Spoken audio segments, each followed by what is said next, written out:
Please welcome Camille Benitez.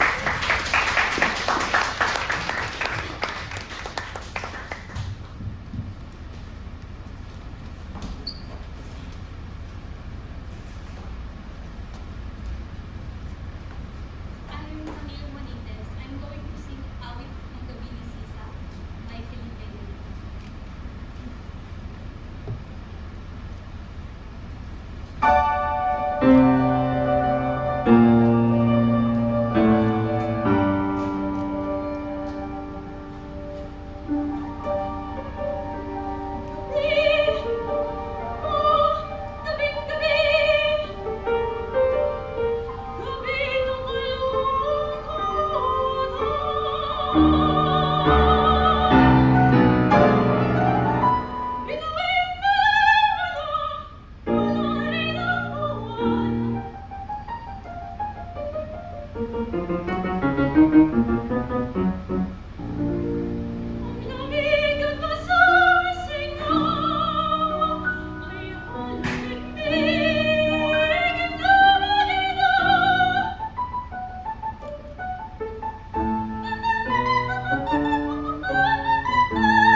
Sorry, I had to cut this performance because it's a long aria and we don't have much time. So, is it okay we work now? I need a microphone. So everyone can medyo 3 hours. Okay. Maybe not all of you know what's happening here, right? So can you please give us a little background? This is Sisa's mad scene. It's where she's gone to madness. First because of course the love for her children, and then the abuse she got. She's a victim of abuse, and she's actually she thought she lost all her children, and then she also couldn't take that her children are mistreated by the authorities. Thank you so much. So in other words, this is the big mad scene of Sisa. And all the Filipinos educated in the Philippines know who is Sisa. Okay, so, alright, thank you. I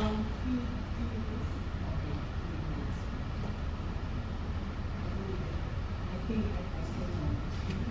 Okay, so, beginning,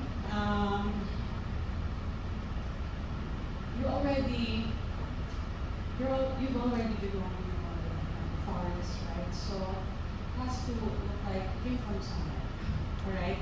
So it was too very formal. So, and think of the character of Sisa, right? She's this mad woman, literally mad. Okay, so and you're just saying words from your mind, sometimes you don't even make sense, right? So just can you give us that feeling from the very beginning, even from the intro pa lang of the piano. Okay, so talaga, you want to feel that madness. Okay. Nice one.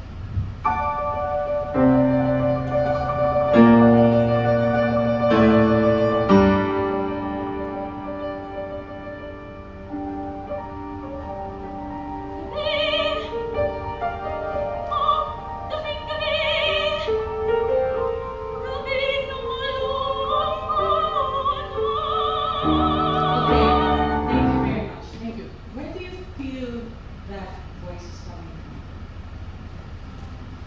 Where do you feel it? The core. Okay, so here. But do you really feel it? Not yet.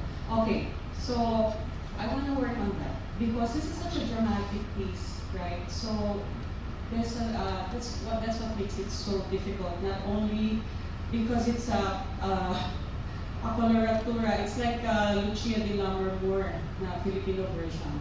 Okay, the Mad Sea. So I know in the beginning you want to reserve your energy also, right? But all the more you're gonna need this. You're gonna need this from beginning to end, right? So from the first note pa lang, and I didn't hear the first note, by the way. Can you please play? Yes, that note. Yes, yes. You're singing another note. So really establish that. Okay, coming from the core. That's correct. But I want you to really feel it physically.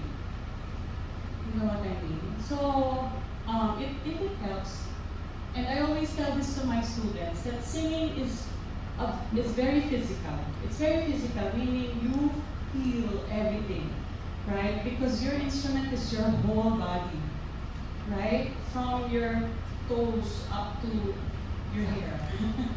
Okay? So the whole body is working. Okay? So as a singer, you have to feel that. Okay? Let's do it again. The first part.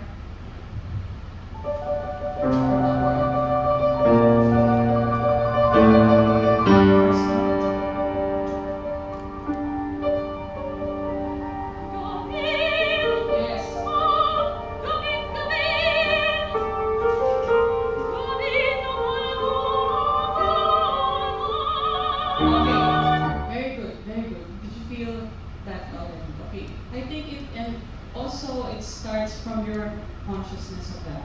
Okay, first you have to be conscious about it.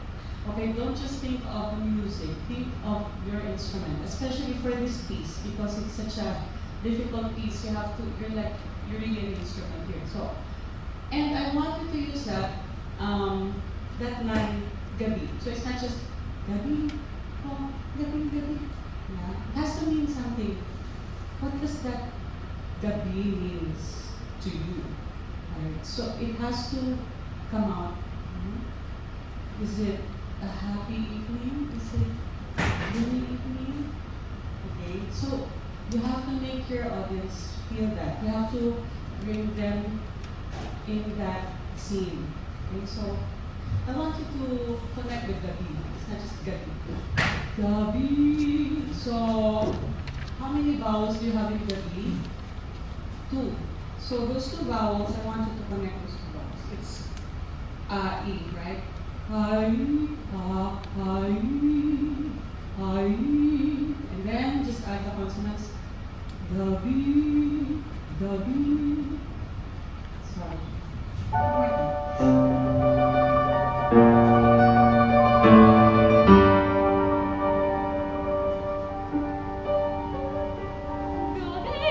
Okay, but yes. And it's always here. Never this line. Yes. Okay, very good already. Now you're using your chord like that. You can feel it here. And also, what I need you to do, this part is still legato. So the way we do our legato, there are different ways of doing legato. But here I want you to use your breath. Okay. okay, to connect the line. Feel the breath blowing steadily. Okay? One more time. Sorry, pinapaulit-ulit ko because I'm just making a contract. First note, be aware. Yes. Oh.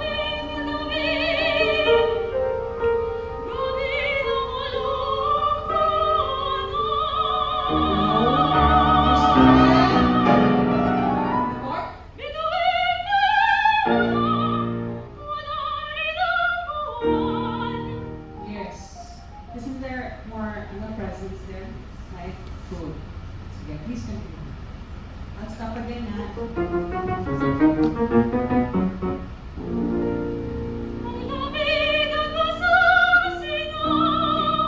Sorry Again, the first note. I want to hear that first note.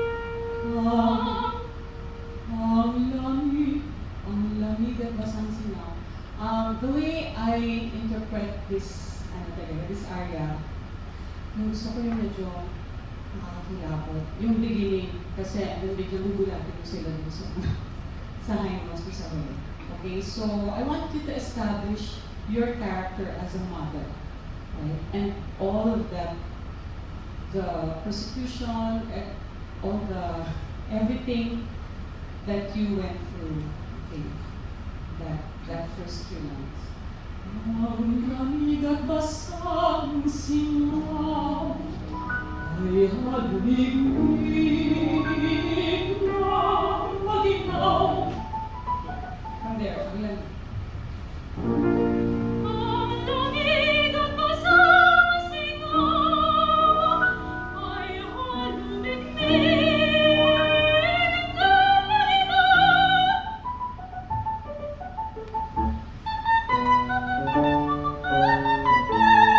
Okay, yes, very good. Now, you said, has to all come from the core. Can you do that also with the coloratura? All coming from you. It's not,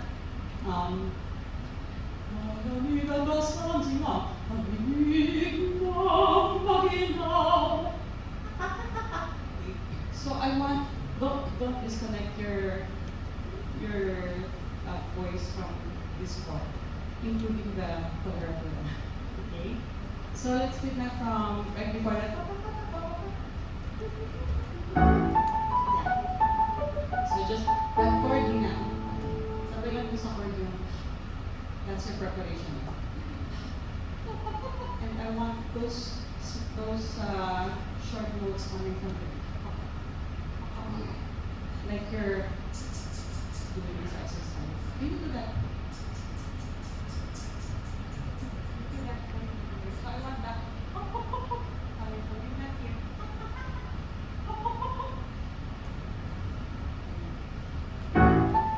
Sorry. Piano ko na.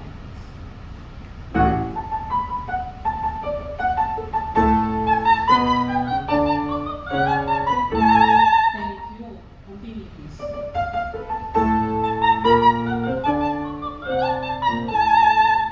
Very good. Just stay there. Stay there.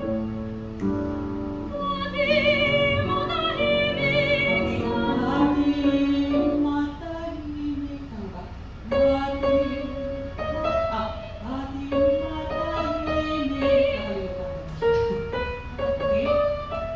Those small things that you have to really, those details, attention to detail. Okay, attention to detail.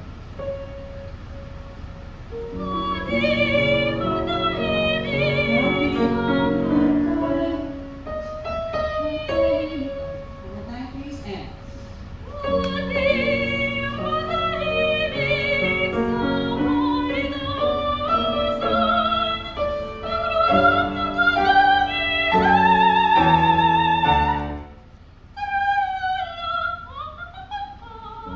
Okay. Ano yung tralalaka? Are those just notes? Are you vocalizing?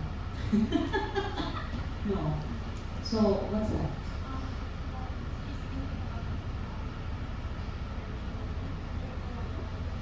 Okay, so you're thinking, oh, bakit kakakaka? Iyak ba yun? Tawa, right? So, tumawa ka. Tumawa ka. Right? Paano ka matawa? It's all coming from here. So, same thing. You're also using the core for that. So, right line? Sorry.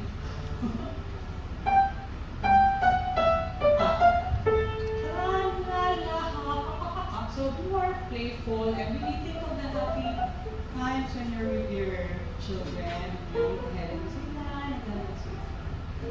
So, ganito yung ano, that's what's so special about this area kasi there's a lot of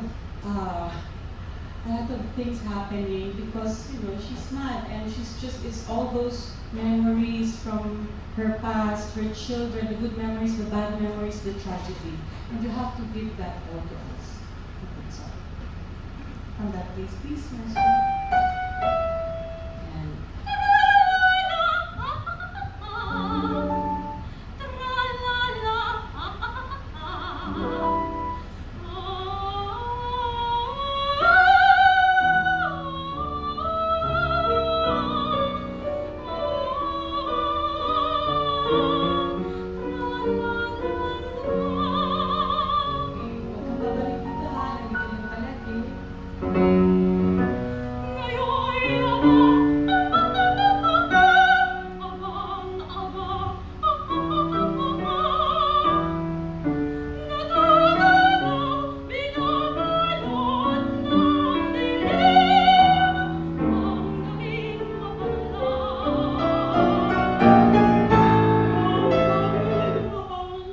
it's a bit low now for your tesitura, right?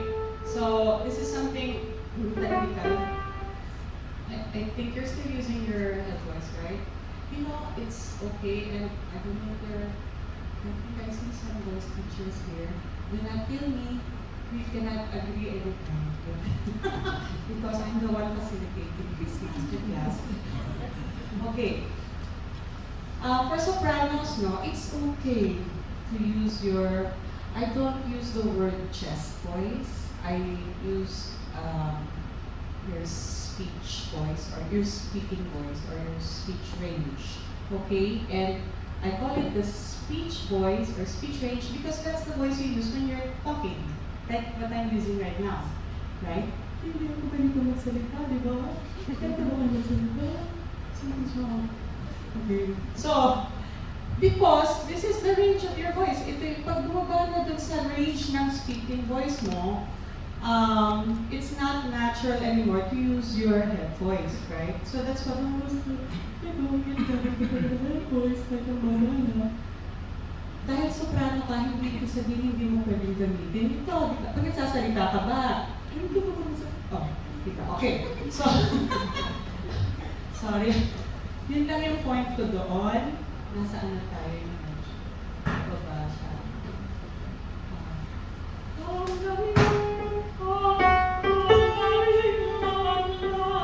So, pwede. Kung komportable ka ha, kasi iba-iba tayo ng range din. Kung comfortable sa akin yung using my speech, hindi ibig sabihin komportable ka. But I feel you need it because medyo weak na siya because it's too low na for your head voice. Let's try.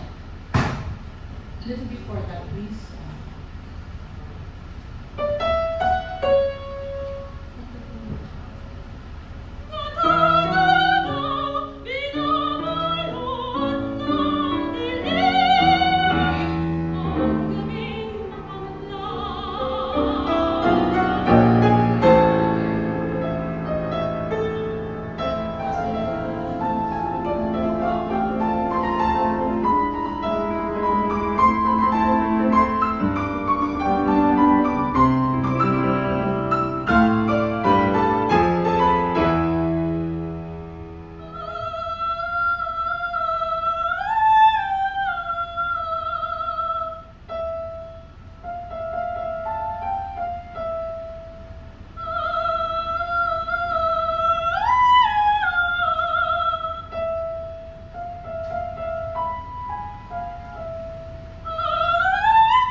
Okay, before we move on to the next part of this area, I want you to take your time.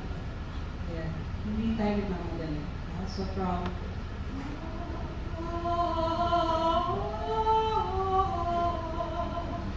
and then we do the Philippine orchestra. So react to that kasi hindi mo siya. That's all the things happening during your mind. Okay? And then, kaya sasagot ka.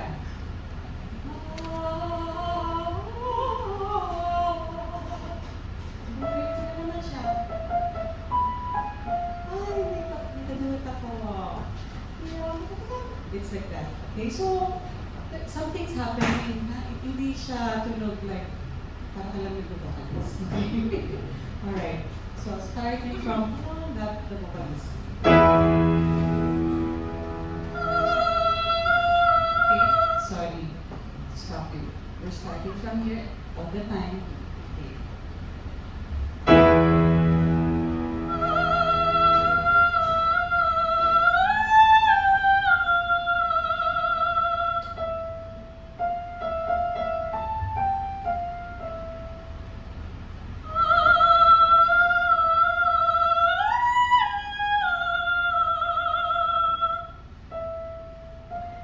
Sumagot.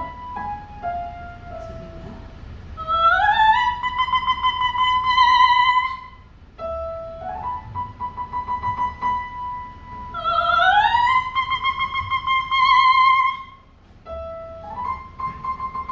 And take your time. Okay, yes. I know that. What note is that? Yung note niya. Is that the D? D, okay. So, you're okay with your D, right? It's not, medyo, is it too high na for you or it's okay? So, enjoy it. Enjoy mo siya. Okay? Don't, parang you're showing us na, ay, naku, high na siya. Okay? So, you can hold that a little longer. Okay, from the duet. Yung sa and. Okay, so. Now, I know you start high na kaagad, right? So how do you prepare for that? How do you prepare? Di ba you want to start from here? Because this is your breath, right? So, sa inhale. Pag nag-inhale, that's your preparation, that's your position. You keep that position up to the end of that phrase. Okay, so you feel that. So I want you to take your time taking that breath. And you have time, right? Mag-time lahat. Okay? And that time, you use that time to feel that stretch down here. Okay, your diaphragm is stretching like this. And I want you to feel that stretch. So ang dami nangyayari dun sa breath na yun. That 1.5 seconds. Alright? So, but I want you to feel it first before using that timer. And it's coming from here. Imagine your larynx is down here. Okay? And your diaphragm is here, but everything's moving down with the diaphragm. So you feel here. Yung pinakamalalim na nararamdaman mo. Start from there. Start that first note there. And you're open na dito. Yun. Up. Maestro. Okay, but think of that note. Okay. Okay, nagmadali ka. Take your time. I know there's a lot of things going on here, but I want you to just focus on the breath. Just focus on the breath. Okay. While we just work on this area. 6 minutes. So when you take that, sorry, pag inhale mo, just focus on the breath starting here, and then it will just come out. You're a wind instrument, so you just need to blow air, and the vocal cords will vibrate. And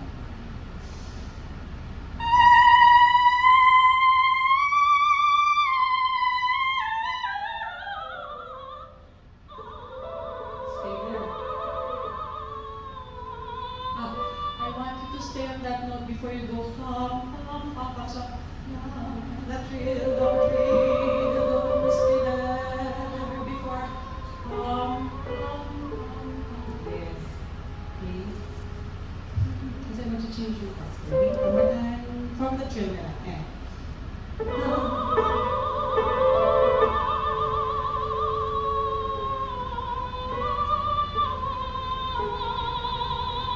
And, sorry ang dami nangyayari. Here, kasi there's always something happening and it has to start from there. So you need to know what are you thinking, what are you feeling right now? So what's that drill? Is it just a drill? Maybe you're going and then you might remember something again.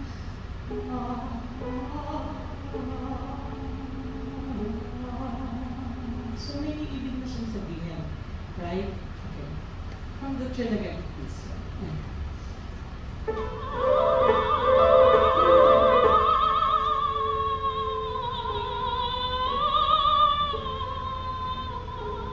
And then, happy memories. We're going to sing a lullaby.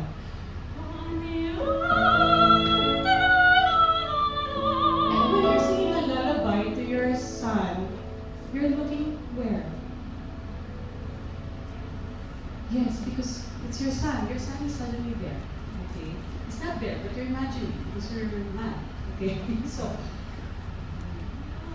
with your son,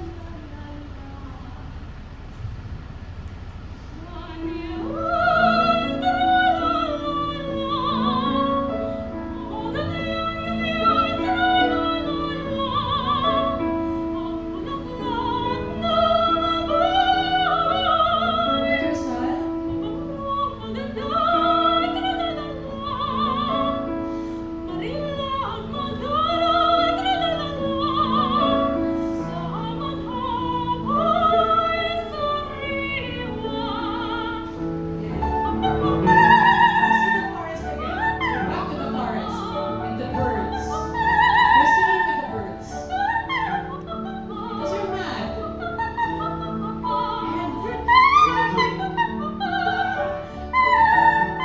The trees are there suddenly. Nakikita. Yes. At dumidilim na naman.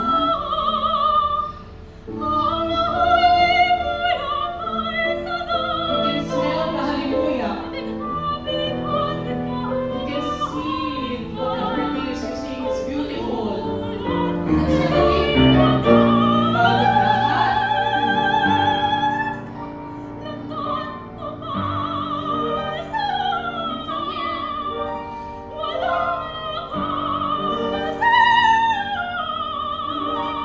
From here, you're almost crying here. Oh, coming from here, your gut. Here.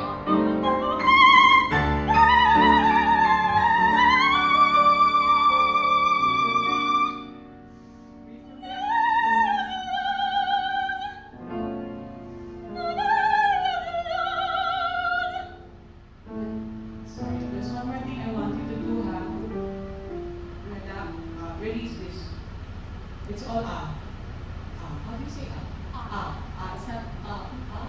It's not ah. Nalalaglag. Nalalaglag. Sing it that way. Nalalaglag. Nalalaglag. From the first nalalaglag.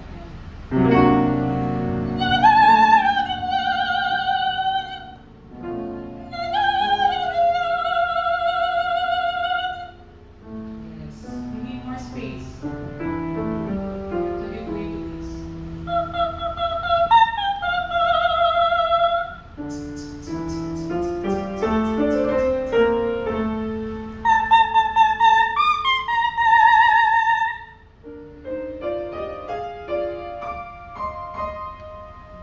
Fire.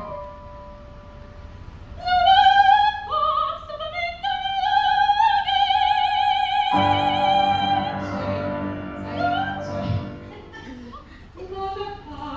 Sa bangin ng lagim. It's not lagim, Right? So, ginagawa ko dito, sa bangin ng naging, yan, lumalagpak.